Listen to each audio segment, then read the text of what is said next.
Continuamos con Sin Filtro, la etiqueta SF cae de la Verna, y estamos hablando acá sobre un tema de empresarial, si usted quiere verlo de esa forma. Cuando dos empresas, están compitiendo, ¿qué pasa cuando una de estas no paga impuestos, no da facturas, encuentra una forma para evitar el pago de los tributos? ¿Qué está pasando entonces con esas empresas? ¿Cómo está la competencia entre ambas? Puede ser que ahí hay una competencia desleal que está afectando a otras empresas. ¿Cómo se puede ver ese panorama, Philip? Si lo queremos ver de una forma de vista empresarial y no tanto con el tema ciudadano de los tributos, sino qué pasa en el terreno cuando una empresa logra encontrar mecanismos para no pagar impuestos y la otra sigue sufriendo del pago de tributos. Es que, a ver, si una empresa encuentra el mecanismo, por ejemplo, para no dar factura, y se logra quedar con el 12% del IVA. A ver, reduzcámosle el IVA que le pagó al su proveedor, pero supongamos que se quede con el 7%. Eso implica que la empresa que no da factura puede o ganar de 7 a 12% más que la que sí da factura, o viceversa. Puede reducir sus precios de 7 a 12% en comparación con la que sí da. Les pongo particularmente el caso de la gasolina, del combustible.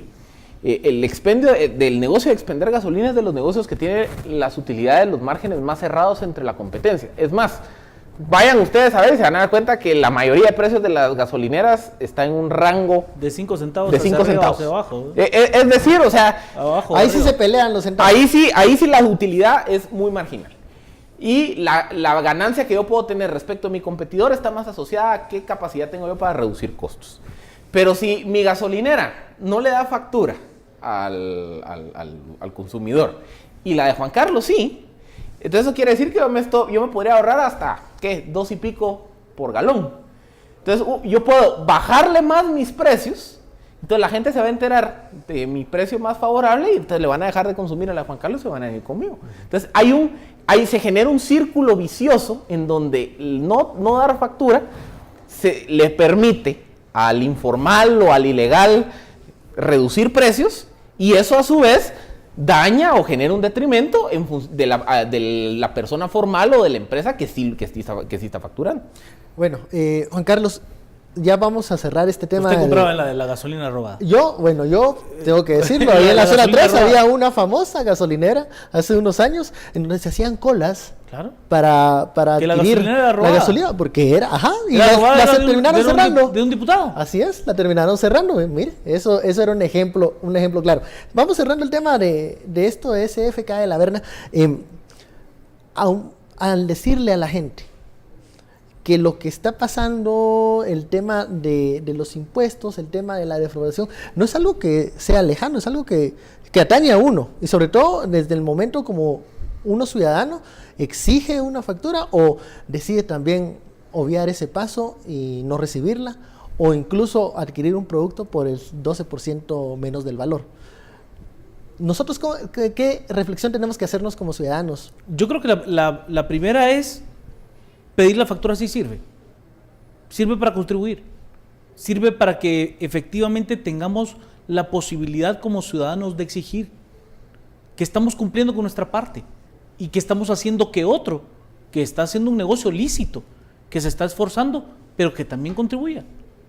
Y esa visión colectiva nos cuesta verla, nos cuesta ver ese para todos. Siempre me va a ser más fácil ver el para mí. Si a mí me sirve ese quetzal de la factura de 12 quetzales y ese quetzal de IVA me sirve, sí la pido. Pero si ese quetzal que tiene que ir a las arcas nacionales no me significa a mí, sino que le significa a todos, me cuesta verlo. Y creo importante que nos sumemos a poder contribuir de esa manera muy ciudadana. Pedirla, si no le sirve, arrúguela, métela en la bolsa de su pantalón y al llegar a su casa la tira a la basura, no importa. Pero ya hizo un ejercicio para sumarle a este país. Que cuesta a veces con todas las noticias que hay alrededor, pero que es importante hacer esa reflexión ciudadana, de que uno no puede abandonar las responsabilidades como guatemalteco. Es que vean, ahí es donde termina haciendo cierto sentido la propuesta, o una de las propuestas que se había enmarcado en la discusión fiscal del año pasado, que era revivir el tema de las planillas. Y yo sé que hay quienes dicen, bueno, es que la planilla al final del día, ¿qué tanto puede fortalecer a la recaudación tributaria? Y termina siendo como se fortalece la recaudación del IVA en detrimento de la recaudación del ISR. Pero la planilla logra un objetivo ulterior, que era generar cultura tributaria. Porque, ¿qué pasa? Si yo, como ciudadano, sé que a final de año tengo que, aunque sea, ajustar con las facturas de 8 quetzales de los parqueos, el día que yo tengo que tomar una decisión de si voy y me gasto 20 quetzales de mi almuerzo en un lugar donde me van a dar factura, o me gasto esos mismos 20 quetzales o 18 quetzales en un lugar donde me van a dar factura, si yo ya naturalmente fui construyendo esa cultura de que yo tengo que juntar mis facturas para mi planilla a fin de año, yo voy a empezar a tomar la decisión racional de decir, ya no voy a preferir el lugar del consumo sin factura, sino me voy al de la factura, porque hay un incentivo. Y otra vez, el modelo no es perfecto, pero al final del día genera el incentivo para empujar al ciudadano a estar atento y pedir la factura en cualquier transacción que haga. Bueno, interesante el tema entonces de SFK La Verna. Vamos a hablar de un segundo tema, un microtema para este bloque, del, no sé cómo llamarlo, lío que se ha armado en torno a la empresa Odebrecht. El Ministerio de Comunicaciones recibe a los intentos de rescindir el contrato y ahora se deben de buscar mecanismos para cobrar la fianza, en otras palabras, recuperar algo de la plata. María Luisa Gómez se entrevistó y Alejandro Vidal se entrevistaron a la Procuradora General de la Nación y esto fue lo que dijo doña Anabela Morfin respecto a ese caso. Lo que Procuraduría General de la Nación ha afirmado en el dictamen que recientemente se emitió es que no es procedente proceder a la rescisión de ese contrato porque implica el renunciar a la reclamación de responsabilidades civiles y creemos que en este caso sí las hay. Lo que debe procederse es a la liquidación del contrato en base al contrato original y no reconociéndole valor al contrato modificatorio que oportunamente se otorgó. Yo creería que no son solamente responsabilidades civiles, sino también las puede haber penales, desde luego que, como le decía, el contrato modificatorio se celebró sin tener facultades para ello, desde luego que no estaban autorizados por el Congreso de la República, el entonces ministro de Comunicaciones, para otorgarlo. Así que estaríamos a la espera del resultado de la auditoría que le hemos pedido a la Contraloría de Cuentas con relación a la ejecución de las fianzas, los pagos que se hicieron en una forma totalmente excediendo el avance físico de la obra, porque hubo pagos por aproximadamente el 70% del valor original del contrato, en tanto que el avance de la obra está aproximadamente en un 30%, así que estamos a la espera de ese resultado. Declaraciones de Anabela Morfin, sin duda el Estado tiene un nuevo reto por delante, cómo llegar a un acuerdo para recuperar la plata, porque Odebrecht yo creo que ha sido un dominó en toda Latinoamérica, ha tocado varios países y Guatemala no es la excepción. ¿Qué alternativas, qué rutas se pueden buscar ahí para viabilizar esto, Philip? Mira, este es otra vez igual al caso de TCQ. Se está conociendo los detalles, porque obviamente en la investigación no sé si arrancó o qué resultado va a dar, de la corrupción per se. Y la corrupción per se es un tema penal. O sea, los diputados, los funcionarios que hayan recibido parte de ese supuesto soborno de 18 millones de dólares van a enfrentar un caso penal. Pero aparte, hay un contrato administrativo, que es el contrato que el Estado de Guatemala suscribe con la empresa Odebrecht. Entonces, por muy corrupto, por muy chuco, por muy viciado que haya sido el proceso, eso se tiene que resolver por la vía penal con los responsables. La parte administrativa es otra serie de procedimientos, otras dinámicas, otros tiempos, y ahí es donde hay que, no hay en el área administrativa hay que ver qué tanto no puede perder el Estado. Es que ¿saben qué es lo que pasa? A ver, en este tipo de casos es muy fácil decir, el Estado de Guatemala debería de cancelar y anular el contrato. Y lo anula. Pero si resulta que por las cláusulas del contrato ya no está en tiempo de hacerlo, Es que esa es la gran paradoja de todo. La empresa puede venir y demandar al Estado de Guatemala y en un caso de demanda internacional lo puede ganar. O sea, ¿me entienden? ¿Procedería quizá la ruta de la extinción de dominio? Quizá, pero hay que analizarlo. Pero entonces, el tema administrativo siempre hay que entenderlo como independiente de lo penal. Y lo administrativo requiere de procesos diferentes. Por ejemplo, habría que ver si cabe la posibilidad de ejecutar una fianza de incumplimiento. Y que entonces la fianza de incumplimiento le permita al Estado recuperar por la vía de la fianza parte del dinero, de los recursos que no se ejecutaron. Es una opción.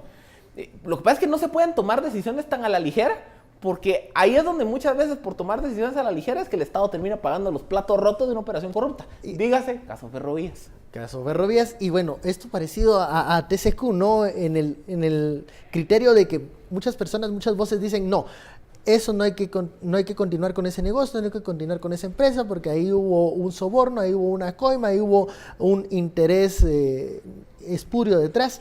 Pero los intereses al final de país, ¿en dónde están quedando? Porque esa carretera está afectando. Tirados. Haberla dejado al 30% está afectando a muchas comunidades. No, están tirados. O sea, el fin de semana tuve la oportunidad de ir al sur del país y usted ve kilómetros de carretera que no se pueden usar. Kilómetros de carretera que no se pueden usar. Entonces pasa un desvío y entonces pasa al otro carril y ahí ve cómo el resto. Llegar a esos puntos son millones de quetzales, Carlos. Millones de quetzales que están inutilizados en cemento y en concreto.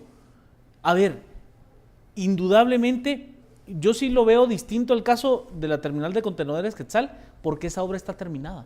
Esa obra está para poderse poner en operación. Digamos que si no se opera ahí comienzan las pérdidas. O sea, a lo que me refiero es, la obra sí ya está terminada y hay un tema muy profundo. El tema aquí es, ¿qué hace con el 30% de esa carretera? Ahí, o lo termina. Con lo que queda de carretera. Eso en cuestión de meses se va a deshacer.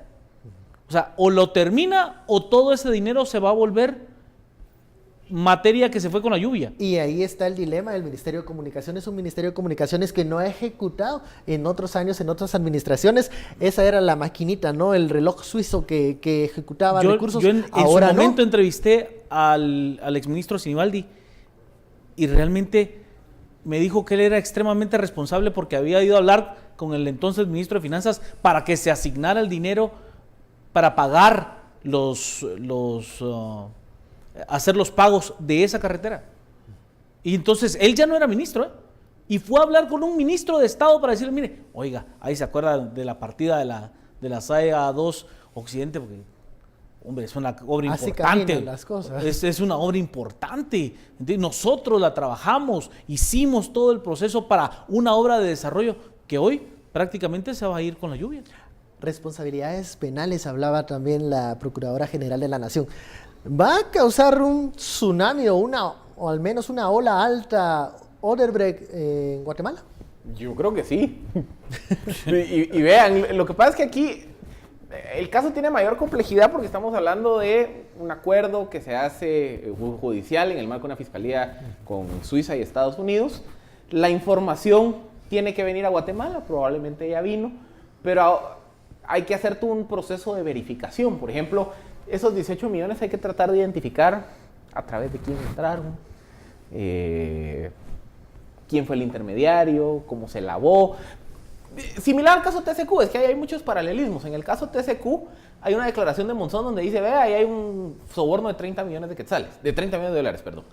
Y el soborno lo lavó el señor Jonathan Chévez. Entonces, ¿qué hace la Fiscalía y la CICIG? Pues no solo ven los documentos que pudo haber tenido Monzón de control de lo que en teoría estaban recibiendo, sino que también tiene que ir a las cuentas de Chévez y ver que ese dinero efectivamente se haya movido.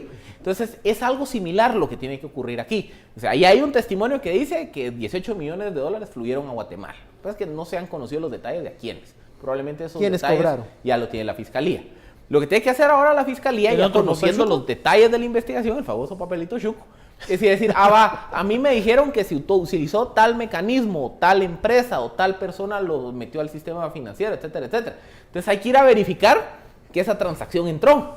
Entonces ya con la información que se pudo haber aportado de la declaración de Odebrecht, con los detalles que se dio, más la verificación financiera de dónde se movió el dinero, se amarra y ahí viene el cuenta. ¿Quién iba a decir que ese papelito chuco iba a seguir vigente? Y vaya si no, porque Odebrecht metió las manos en varios países, no solo en Guatemala. Entonces veremos cómo se desarrolla esa investigación y qué resultados tendremos. ¿Vaticinas un tsunami? Yo sí creo que le va a pegar muy fuerte a la clase política de este país. ¿Más aún? Sí, si se comprueba, por ejemplo, ese rumor, esa información no corroborada de los famosos 250,000 quetzales por voto en el Congreso de la República para la aprobación, es terminar con una práctica Vox Populi, Vox Dei dentro del Congreso de la República, el sapito y el sapón. Cuán grande es el paquete, ¿no? Y sí sería pegarle muy duro a una clase política que hoy está viviendo quizás su peor momento de la era democrática. Interesante. Muchísimas gracias, Philip y Juan Carlos, por este análisis, estos temas interesantes. SFK de la Verne también, lo que pasará con el caso de Odebrecht. A usted muchísimas gracias por su sintonía, pero antes los dejo con las recomendaciones del clima para mañana. Feliz noche. Muchas gracias, Ben Keichin. A todos ustedes, amigos televidentes, pues hemos llegado hacia el final de una edición más de Noticiero Guatevisión y Sin Filtro. No sin antes despedirnos y darles la recomendación para mañana miércoles, pues no deje de abrigarse. El frío continuará, especialmente durante la noche en todo el territorio nacional, aunque ya tendremos disminución en la velocidad del viento. Que tenga usted una excelente noche. Nos vemos mañana con más información, como siempre, en las emisiones de Noticiero Guatevisión.